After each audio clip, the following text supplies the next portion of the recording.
When researching printmaking, I took information from two different locations. One was our book, and one was from carmack.org. Our book states that in the visual arts, printmaking describes a variety of techniques developed to create multiple copies of a single image. A print is thus one of a series of nearly identical pieces, usually printed on paper. Although new technology is bringing different ways of communicating information, much in our society is still printed. Newspapers, books, posters, magazines, greeting cards, billboards. So it is hard to imagine a time in which all illustrations were produced by hand, one at a time.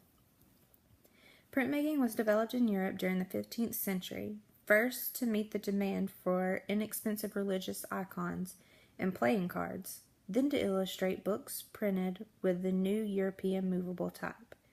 Printmaking consists of woodcuts, engraving, etching, mezzotint, aquatint, dry point, lithography, screen printing, digital prints, and full imaging.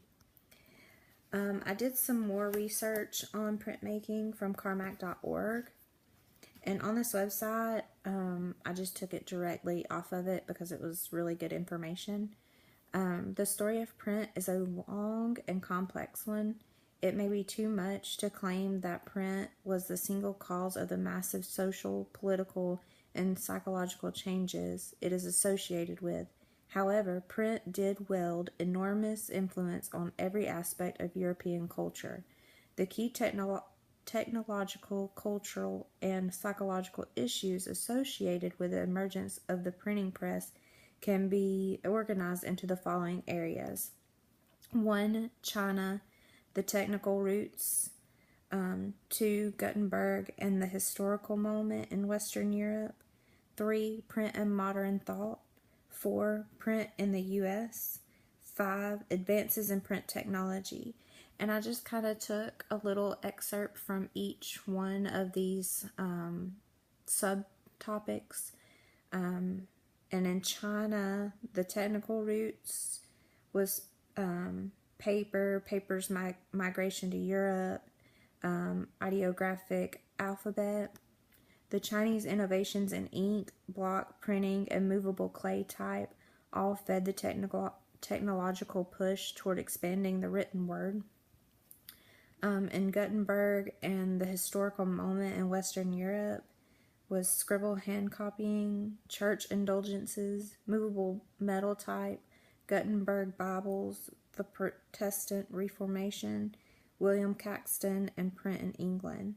In the early 1450s, rapid cultural change in Europe fueled a growing need of written documents. Gutenberg foresaw enormous profit-making potential for a printing press that used movable metal type. He then developed his press by combining features of existing technologies, textile, paper making, and wine presses.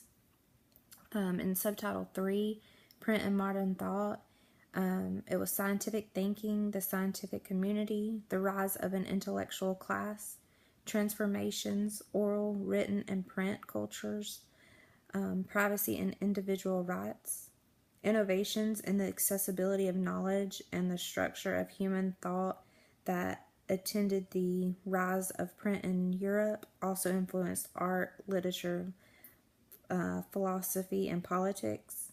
The explosive innovation that characterized the Renaissance was amplified, if not part, generated by the printing press. 4. Print in the U.S. First colonial press in Cambridge, the penny press, news for all. Print was at the heart of the dissemination and defense of visionary ideas that shaped the American Revolution. And 5. Advances in print technology. Innovations since the linotype, innovations in contemporary print culture. Both the internet and interactive multimedia are providing ways of employing the printed word that add new possibilities to print's role in culture. There has been extreme growth of print over the years. It seems like we see it more, whether it be in a text message or a book or an ebook. There's just a lot of history behind printmaking. And that's it. Thanks, guys.